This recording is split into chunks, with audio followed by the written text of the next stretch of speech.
Hello, my name is Chrissy Hodges, and I'm here to do video number 3 for OCD Awareness Week. This one I'm going to talk about sexual and violent intrusive thoughts. Typically that is referred to in the OCD community of sufferers as pure OCD. It's not what it sounds though. It's not just obsessional. It also has compulsions, which are typically not visible to people around you, but when we're doing them, we know we're doing them. So if you follow me on Facebook, you probably, and you don't have OCD, you probably think she is always talking about sexual intrusive thoughts and violent intrusive thoughts and blasphemous intrusive thoughts, and is she some kind of pervert? Well, no, I'm not. And the reason why is because every single one of us, OCD or not, has intrusive thoughts.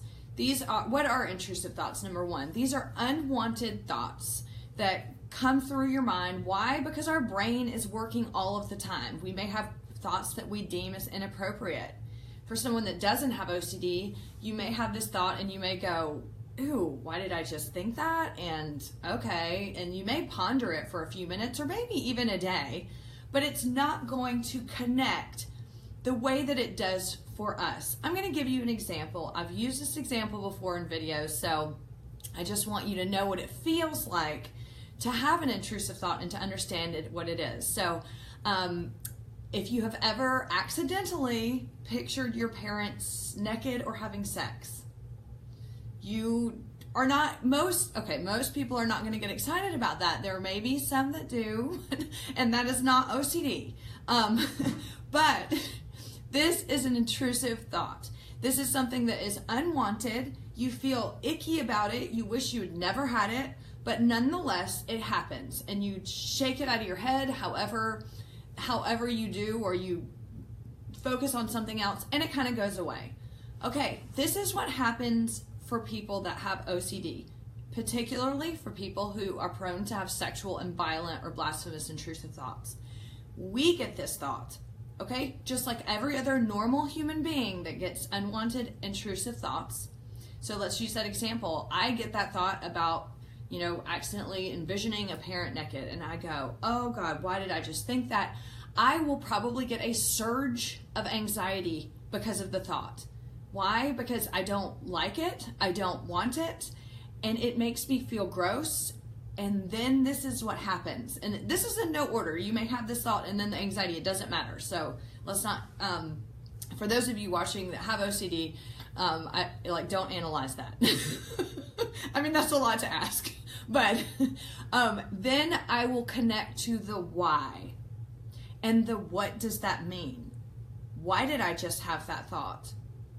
What does it mean that I have that thought? Where normal people that don't have an OCD brain are able to make the connection that was an unwanted thought, it's disgusting, and I wish that I never could think it again. Someone with OCD is going to go, wow, why? That must mean something about me. That must mean something about my desires, my wants, my morals, my character. We dive into the whole gamut. Those of us with OCD, we try to leave no stones unturned, and that is a shame because it digs us deeper into this cycle.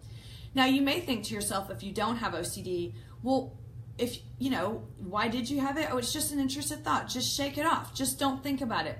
It's not possible when you have OCD. Why? Because there really is something wrong with our brain.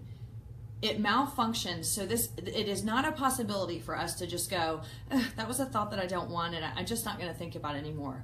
Because what happens is our brain starts to work in overtime, we're trying to answer that question of the why.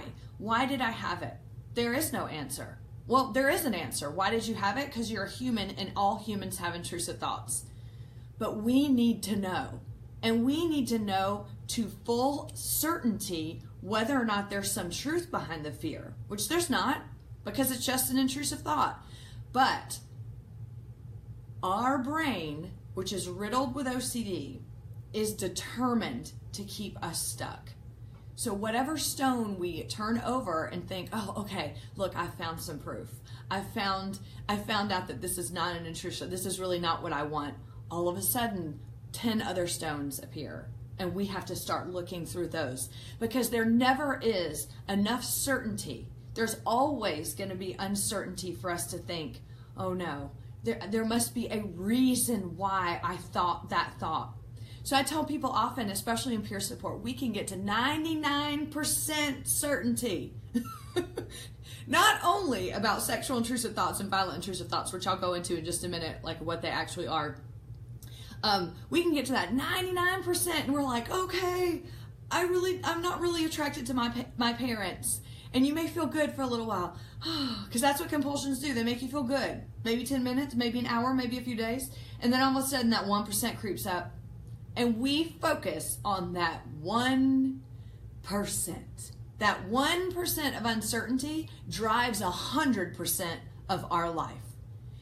And for those of you that don't have OCD, I explained this in my video on the Mighty. This is a debilitating, miserable, tormenting disorder. It's often seen as funny and quirky, and people wish they had it. I just told someone downstairs when I was checking in the hotel, by the way, I'm coming live to you from Minnesota. I said I'm here because I'm doing, for OCD Awareness Week, and she started to say, oh, well, I don't have OCD all the way, but I have, and I went, no. I was like, do you like doing things? Do you like doing those compulsions and things like straightening? And she was like, oh, well, yeah. I mean, I wish I had it more. I was like, girl, no, you don't. So, sorry, little tangent. I had to get it in there. But OCD, especially, I can't speak for any other type of OCD, but this type of OCD, absolutely debilitating. And the problem as well is that we can have these massive sexual, violent, blasphemous, intrusive thoughts and other things, and we can still look normal to the world. You don't even know that for 10 to 12 hours a day, you're engaging in compulsions. So let me get to what that looks like. First, I want to talk to you about the different types of sexual, violent, intrusive thoughts. Now, I want you to know I might miss some. So if you're watching this video and you're like, she didn't say what mine is, that must mean that I don't have OCD. Just know I'm giving a general overview, and I'm also not a specialist, and I'm not going to do an hour-long video to get into every single possible intrusive thought. This is just a general overview so people know. Common sexual, violent, blasphemous, intrusive thoughts. First, with the sexual, this is what I go to first. I always hook on the sexual intrusive thoughts. I don't know why. See, I went ahead and I just threw out there why. So that my OCD is already kicking up right here on this video. So examples of this are going to be exactly what I just said. Fear of having an intrusive thought about a family member, sister, brother, mom, dad, cousin, aunt, uncle, anything. All of a sudden you have this thought and you think, oh my gosh, why did I think this about my family? Am I attracted to my family? Another, fear of turning gay. This is going to be, and this has nothing to do with homophobia at all. It has nothing to do with whether you think it's right or wrong. It is just all of a sudden, I mean, typically when I talk to people, but it doesn't have to happen to this, it is, you just get an intrusive thought when the day before, the minute before, you never thought in your life that you were gay. And all of a sudden you go, something happens and you get triggered, an intrusive thought. Did I just turn gay? Can you turn gay? Oh my God, I saw a 2020 episode that says that you can turn gay. Maybe I just turned gay. Your whole life becomes consumed. The other side of that is you are gay and you are afraid that you are going to turn straight. So you are, it's the same thing. It can happen in a second. All of a sudden, oh my gosh, I'm out of the closet. Now what do I have to do? So it is the reverse for that. Other very common ones are going to be fear of bestiality, fear that you're attracted to an animal, fear that you're going to do something to an animal, or did you do something to an animal and you didn't know it, which also gets into the false memory. Now again, these are not different types. These are themes that people may have of OCD. So false memories. Did I do something to someone? Did something happen when I was younger? Especially the sexual intrusive thoughts. It's the, for me in my own experience, it's the what happened to me when I was younger? Did I have an experience I can't remember? Or did I have, you start racking your brain for what you may have done to cause these sexual intrusive thoughts. And that in itself can be maddening. So fear of bestiality, the false memories of fear of turning into a pedophile, hugely common. It is, you all of a sudden have an intrusive thought. Maybe you're changing your child's diaper and you think, did I accidentally touch my child wrong? Did I think something wrong? And all of a sudden it is, did I just turn into a pedophile? Am I going to be a pedophile? Things of that nature. And the list goes on of sexual intrusive thoughts. There is no limit to what our minds can do. Blasphemous intrusive thoughts can also correlate with the sexual intrusive thoughts. So this is fear that you are attracted to Jesus, fear that you're attracted to a religious figure, fear that every time that you see the word God or Jesus or anything religious, you feel arousal and it scares you because you feel like you're doing something wrong. Other blasphemous thoughts could be fear that you've sold your soul to the devil, fear that you're constantly doing things that are sinful in God's eyes. So anything revolving around religion that brings you anxiety and these intrusive thoughts. Violent intrusive thoughts, super common. The easiest example I could give you, which I know almost everybody has had when they're driving, you're stopped at red lights, someone's walking through and you think, what if I plowed on the gas and ran over them? When you have OCD, you have that thought and it's, oh God, and you may put your foot harder down on the brake, you may slide the car in park, and you may think, I might lose control, and that urge may come over, and I may run over people, and you can even visualize the blood, and what kind of person am I to do this? So that's a good example of a normal person that has intrusive thoughts, and then OCD taking it further. Violent intrusive thoughts, fear of harming someone, fear of harming a family member, fear of killing someone, fear that you're going to wake up and snap and become a mass murderer, or that you're going to wake up and snap and be violent. And the list really does go on with violence. Rape can come under that. It's, you had a nice night with someone and then you wake up the next morning and you think, oh my God, did I rape them or was I raped? That goes into the, I can't remember correctly. Can I trust my memory? Things like that. So I wanted to go down that list. There's so many others. There's the relationship OCD where you doubt that you love your partner, or you doubt that your partner loves you, and it can become maddening. You can get in all these details of trying to figure things out, and it really is confusing and a struggle for people. And then there are the fears of vomiting, the fears of feces, the fears of blood, the fears of health concerns.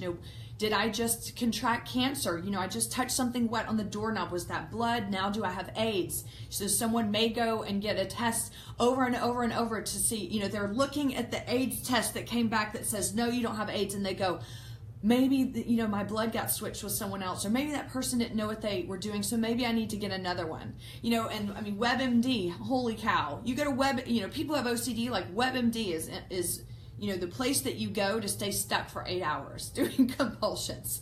So after those descriptions, these are the tormenting fears that we deal with, the tormenting. Now, if you're watching this, you don't understand OCD, you're like, this is stupid, and y'all sound like perverts. Well, we're not perverts. We're normal human beings that get stuck with intrusive thoughts that cannot stop. Believe me, if there was an instant pill or something I could take that could make all these go away, we would. Most of the people I talk to would say, I would not wish this on my worst enemy. It is so torturing and it's so shameful. I mean, how many people want to go to their parents and go, by the way, I'm having intrusive thoughts of you being naked. It's shameful. It's embarrassing. You feel guilty. You rack your character. You everything about you, like what? And this is what happens. You go, what kind of person am I that would think these thoughts? If I'm thinking them, there must be some sort of truth, and I've got to find that truth. And you spend years looking for it. And then this is what happens. OCD does anything to keep you stuck. It uses these fears against you. It uses every memory you can come up with when you were younger to say, remember when you did that? You remember when, I can't give an example off the top of my head, but remember when you stepped on an ant and you laughed? Like when you were a kid or something, and, see, you're going to turn into a psychopath now, and so then you go, oh my God, I need to go back and think about whether or not I really wanted to kill the ant, things like that. It is tormenting because there is no proof. There is never any certainty that any of these fears couldn't be real or aren't real, or that they are real, or what, but we're always trying to find it. And I'm telling you, It is one of the worst things, it is the worst thing I've ever been through in my entire life, was dealing with this for 12 years, not knowing that I was dealing with it and thinking, I must be a horrible person if I have these thoughts. If I'm still having them after all these years, there must be some sort of truth. I am here to tell you today that regardless, there is treatment. And treatment is tough. Treatment is challenging. I don't want to say that it's horrible and it's miserable and you'll hate it, because going through effective treatment will completely change your life. It will help you manage this, but it is going to challenge everything you've been doing. Now, why? It's called exposure response prevention treatment. Now, why would anyone, if you don't have OCD, you might go, well, why would anybody resist treatment that works? What's wrong with y'all? Well, the answer to that is a lot. There's a lot wrong. But the reason why is this. The treatment is a behavioral treatment. So what it asks you to do is to go against everything that you have been doing to survive this illness. To be able to convince yourself of that 1% for the last however many years. It's asking you to believe that these thoughts may be real or they may not be real, but to take the risk and learn to manage the anxiety, meaning not to give any energy toward it. Why is this hard for us? Because we are so used to doing something in the moment. When you get a surge of anxiety, when you get an arousal feeling, that scares the crap out of you, or if you're worried about a health scare and all of a sudden you have a headache, you want to do something right then to prove that this can't be real because you can't handle the anxiety. And that's when you do a compulsion. And that's when you get temporary relief. So we're used to getting instant gratification. You can only do that for so long and then it won't work anymore. So ERP is teaching you, you're going to have to wait and learn how to react differently and let your body and your mind adjust to knowing that this anxiety can be managed by just sitting in it and not responding with the compulsions to get that relief as quickly as we're used to. Oh, and it is so scary because we're so scared of some sort of outcome coming out of it. If I don't do a compulsion, that must mean these horrible, sexual, violent, blasphemous, intrusive thoughts are real. If we don't figure out right now, I can't sit in it, I can't, and this is what happens. People get to a point where they can't do it anymore. And this is where you start to feel depression. This is where your life starts falling apart. You start to get suicidal.